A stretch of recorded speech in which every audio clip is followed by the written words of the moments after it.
So we were talking earlier about shoulder connection and stabilisation, so isolating the control of the shoulder blade, which is going to lessen the likelihood of injury through the serratus anterior, which is basically just under the arm in the rib area. So Ollie here is going to identify beautifully some shoulder stabilisation, so isolation.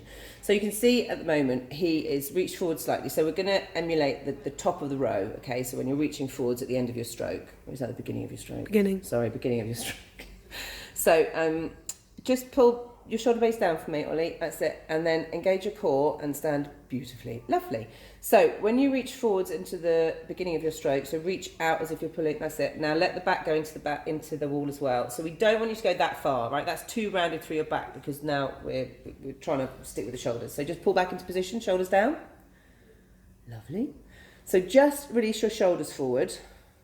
Pressing forwards, good. And then just draw the shoulder blades down to right your position. So he's obviously got some resistance here with the fairly reasonable Dynaband. It's not massively strong. Inhale as you release forward to me. Exhale, abs on, slide the shoulders down. Cool. And again.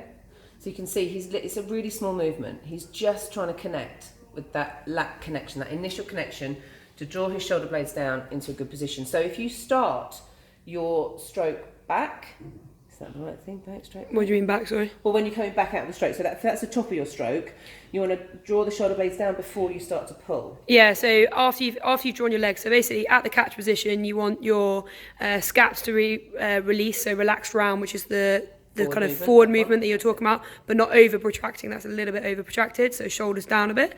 So that's the catch position. And then as you go through, having driven the legs and the glutes through, then before you pull your arms, you're actually protracting your scap backwards, which is what Ollie is showing. So lowering the shoulder, but then drawing his scaps down and in.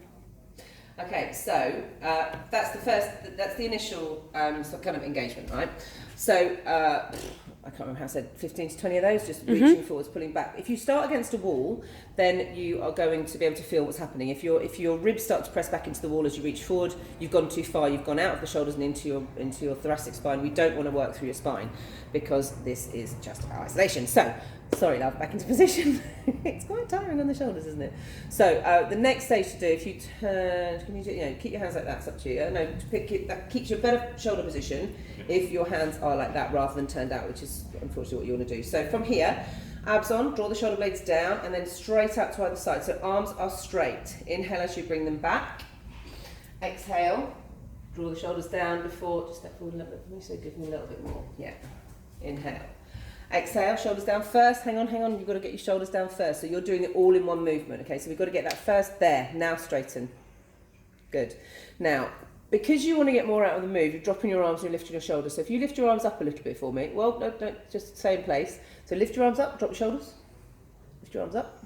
So what happens is, we find it difficult to isolate between arms and shoulders, yeah? So your arms can move without your shoulders moving and vice versa. So this is what you really need to practice. So obviously if you're in front of a mirror, great. If not, find a friend. So shoulders down.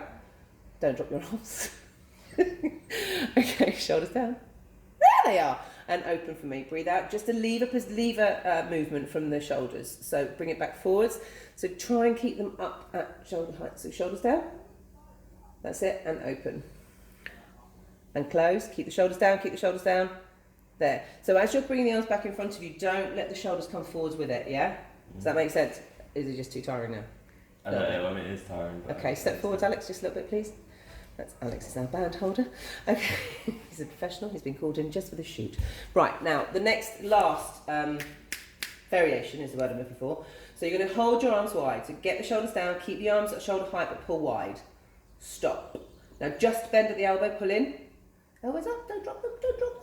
And then open and close and open. So you breathe out, abs on to widen. Inhale, pull it back in. Okay, so when you're pressing against the band, you breathe out, stabilize with your core. Inhale, bring it back. So the aim to keep the elbows at shoulder height, yeah, there we go, it's quite hard. And then open, but you don't want your shoulders to come into your ears. It's tricky stuff, right, being this specific. And I think that's probably enough for your shoulder. With the shoulder work that we were talking about, standing against the wall with the Dynaband, the reason to be able to isolate those very specific positions in your shoulder we're going to show you now how they relate to the stroke. So this is the lovely Sid again. Hi, Sid. So as you can see, she's at the back of the stroke now. We're going to reach really slowly, take her forwards. Lovely. So that's it, come through. Now, at the top of the stroke here, she's going to overextend through her shoulder. So you see, you don't want to go that far. So that's where we took Ollie to on the wall. Just draw down for me now, lovely. So you see the shoulder blades come down, stop. That's what we're practicing. Go forwards again. Lovely. And then draw the shoulder blades down. So you shouldn't feel any pressure in your back, right? You're controlling it all from here, yes? Yes, jolly good. So just move back. So you've got that initial sort of draw back into the shoulder blade, connecting through the lats. Then you come to the back here, and that's where with the stroke, before you draw on the oar, getting all the jargon into there. So when your elbows then break, before you do that. Watch your shoulder blades here as there, and then draw. Cool. And then extend. And then release it. Well, that's it. There. So it's very specific to get the most from your stroke. If you break it down so that you don't even have to think about this, so that this becomes completely natural as to the mechanics of how your shoulders are operating your arms, because that really is what's happening. You know, the latch of your fingers on that oar and the arm in between, all sorts of things can go wrong. It's got to start at your shoulder. You have to get that sort of that muscle memory going on, because it's really distracting. Our brain thinks about what you're doing. You're pulling on an oar, you're pulling with your arms, but actually the strength, the foundation of that move is all based in your shoulder position. So that's why we did that exercise for you to improve your stroke.